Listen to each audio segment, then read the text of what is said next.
कन्निके श्री महालक्ष्मी आदिगे वधुवादे अंबुजाक्षी क्षीरब्धि कन्निके श्री महालक्ष्मी शरणगत पुरिवासा रंगपाणिगो वरगळा नीवा श्रीनिवासगो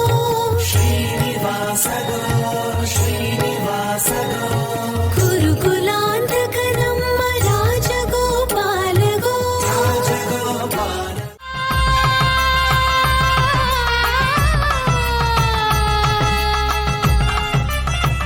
दीर्घ सुमंगली भव.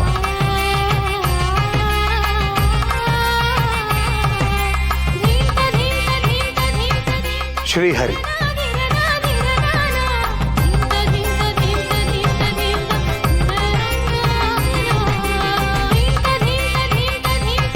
ವಿಜಯೇಂದ್ರರೇ, ದಾಂಪತ್ಯ ಎಂದರೆ ಅದೊಂದು ಜವಾಬ್ದಾರಿ ಮಾತ್ರವಲ್ಲ, ಪ್ರೀತಿ, ಪ್ರೇಮ, ನಂಬಿಕೆಯ ಅಭಿಯಾನ. ನೀವಿಬ್ಬರು ಪರಿಶುದ್ಧವಾದ ದಾಂಪತ್ಯವನ್ನು ನಡೆಸಿ ಲೋಕಕ್ಕೆ ಮಾದರಿಯಾಗಬೇಕು ಎಂಬುದೇ ಮೂಲರಾಮನ ಇಚ್ಛೆ. ನಿಮ್ಮ ತಂದೆ ಕನಕಾಚಲರು ವಹಿಸಿಕೊಂಡಿದ್ದ ಜವಾಬ್ದಾರಿಯನ್ನ ಇನ್ನು ಮುಂದೆ ನೀನು ನಿರ್ವಹಿಸಬೇಕು ತಿಮ್ಮಣ್ಣ. ಭುವನಗಿರಿಯ ಪ್ರದೇಶವನ್ನು ವೇದ ದೇಗುಲವಾಗಿ ಪರಿವರ್ತಿಸಬೇಕು.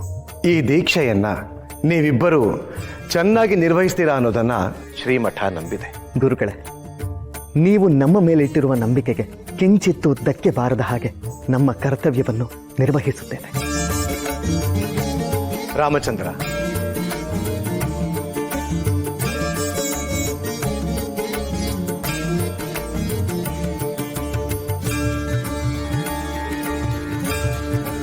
ಅಮ್ಮ ಗೋಪಿಕಾಂಬ, ತಗೋ. ಈ ಪಾರಿಜಾತ ಸಸಿಯನ್ನ ನಿನ್ನ ಮನೆಯ ಮುಂದೆ ನೀನೇ ನಿನ್ನ ಕೈಯಾರೆ ನೆಡಬೇಕು. ಈ ಪಾರಿಜಾತದ ವೈಶಿಷ್ಟ್ಯ ಏನು ಗೊತ್ತೇ? ಪಾರಿಜಾತ ಗಿಡದಿಂದ ಕಳಚಿ ಕೆಳಗೆ ಬಿದ್ದ ಹೂಗಳನ್ನಷ್ಟೇ ನಮ್ಮ ಶ್ರೀಹರಿ ಸ್ವೀಕರಿಸೋದು, ಕಿತ್ತ ಹೂಗಳನ್ನಲ್ಲ. ಅದರ ಅರ್ಥ ವಾಂಚಲ್ಯಕ್ಕೆ ಅಂಟಿಕೊಳ್ಳದೆ ಇರುವ ವ್ಯಕ್ತಿಗಳು ನಮ್ಮ ಶ್ರೀಹರಿಗೆ ಪ್ರಿಯ. ನಿನ್ನ ಮಡಿಲಲ್ಲಿ ಹುಟ್ಟುವ ಮಗುವೂ ಅಷ್ಟೇ ವಾಂಚಲ್ಯಕ್ಕೆ ಅಂಟಿಕೊಳ್ಳದೆ ಲೋಕ ಕಲ್ಯಾಣಕ್ಕೆ ಸಮರ್ಪಿತನಾಗಿ ಶ್ರೀಹರಿಯ ಪ್ರೀತಿಗೆ ಪಾತ್ರನಾಗ್ತಾನೆ.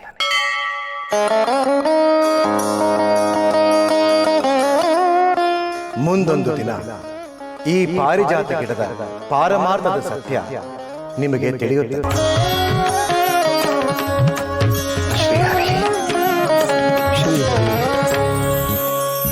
ಆಚಾರ್ಯರೇ, ಇವನಪ್ಪ ಕನಕಾಚಲ ನಿಮ್ಮ ಕಿವಿಗೆ ಒಂದೇ ಒಂದು ಹೂವಿಟ್ಟು ನಿಮ್ಮ ಕೈ ಬಾಯಿ ಸೊಟ್ಟಗಾಗೋ ಹಾಗೆ ಮಾಡ್ದ.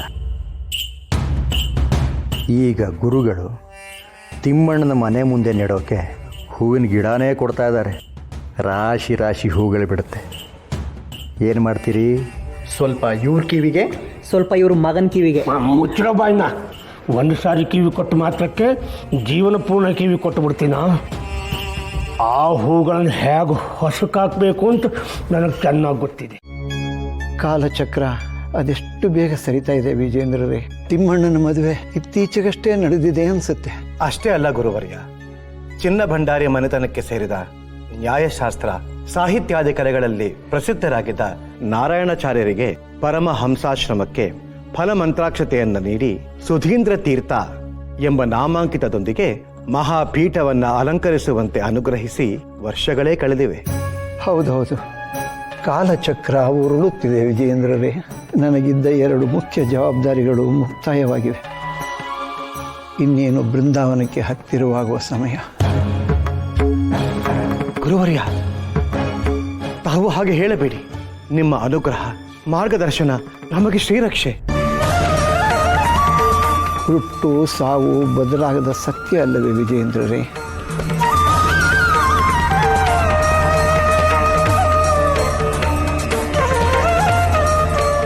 ಈಗ ಸುಧೀಂದ್ರ ತೀರ್ಥರು ಎಲ್ಲಿದ್ದಾರೆ? ಕರಾವಳಿ ಭಾಗದಲ್ಲಿ ತಮ್ಮ ದಿಗ್ವಿಜಯ ಯಾತ್ರೆಯನ್ನ ಮುಂದುವರಿಸುತ್ತಿದ್ದಾರೆ.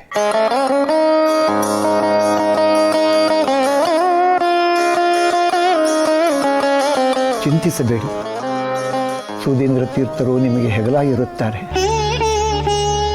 ಶಸ್ತ್ರದಿಂದ ಕಳೆದುಕೊಂಡಿರುವುದನ್ನು ಶಾಸ್ತ್ರದಿಂದ ಪಡೆಯಬೇಕಿದೆ ವಿಜೇಂದ್ರರೇ. ಆದರೆ ಚಿಂತಿಸುವ ಅಗತ್ಯವಿಲ್ಲ. ಅಂಧಕಾರದ ಜಗತ್ತಿಗೆ ಜ್ಞಾನದ ತಂಬೆಳಕನ್ನು ನೀಡಲು ಶ್ರೀ ವ್ಯಾಸರಾಯರು ಭಕ್ತಿಯ ಪರಿಮಳವನ್ನು ಬೀರಲು ಕಾಷಾಯ ವಸ್ತ್ರಧಾರಿಯಾಗಿ ಬರುತ್ತಿದ್ದಾರೆ. ವಿಜಯೇಂದ್ರರೇ, ಗುರುಗಳಾದವರು ಸಾತ್ವಿಕ ಜನರ ಬಳಿಗೆ ಹೋಗಬೇಕು. ಅವರ ಕಷ್ಟಗಳಿಗೆ ಕಿವಿಯಾಗಬೇಕು. ಸತ್ಯ ಧರ್ಮದ ಪ್ರೇರಕ, ನಷ್ಟಗಳಿಗೆ ಹೆಗಲಾಗಬೇಕು. ಅವರ ನೋವನ್ನು ಆಲಿಸಿ ಬ್ರಹ್ಮಾಂಡದ ಸಾಂತ್ವನದ ಸವಿಯನ್ನು ಉಣಿಸಬೇಕು. ಜನರಲೆ ಸಾಗಿ ನೀನಲ್ಲವೇ ಅದುವೇ ಗುರುಧರ್ಮ ಅಲ್ಲವೇ ವಿಜಯೇಂದ್ರರೇ? ಅರಿವಿನ ಅವರ ಮತ್ತೊಂದು ಅವತಾರಕ್ಕೆ ಸಕಲವೂ ಸಿದ್ಧವಾಗಿದೆ. ಅವಧೇ